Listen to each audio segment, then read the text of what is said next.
मोहात तस्य परित्यागा. मोह म्हणजे काय? मोह शब्दामध्ये मोह जातोय. मोह म्हणजे विपरीत ज्ञान. हा मोह जो आहे तो अज्ञानाचं कार्य आहे. माणसाला जर ज्ञान नसेल तर मग मोह होतो. मोहामध्ये दोन प्रकार आहेत. आपण विचार करून आलो, एक साधारण मोह आहे, एक असाधारण मोह आहे. अर्जुनाला दोन्ही प्रकारचे मोह झाले होते. साधारण मोह म्हणजे काय? मी देह आहे असं मानणं. वास्तविक पाहता जीव काय आहे? ब्रह्मरूप आहे.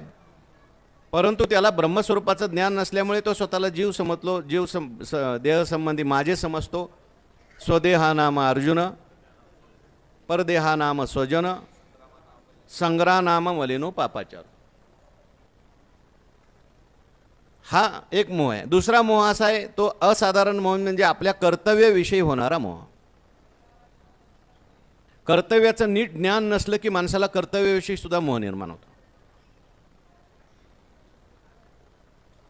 माझं कर्तव्य नेमकं काय कळालं नाही, मग ते करायचं मनुष्य सोडून देतो आणि दुसरंच करत बसतो. याला काय म्हणायचं? मोह. नेमकं कर्तव्य काय ते विसरून जातो मनुष्य. प्रवचनाला चालला, कर्तव्य काय त्याचं? प्रवचनाला जायचं आहे, प्रवचन ऐकायचं आहे, सांगायचं आहे.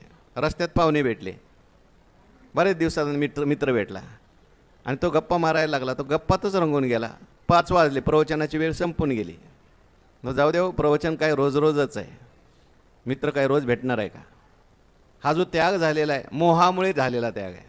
आता मोहात आणखीन प्रकार आहेत. देहाचा मोह, धनाचा मोह, वस्तूचा मोह, व्यक्तीचा मोह, सत्तेचा मोह. या सगळ्यामुळे मनुष्य आपल्या कर्तव्यापासून चुकतो. कोणती कर्तव्य? नित्य आणि नैमित्तिक कर्मापासून तो चुकतो.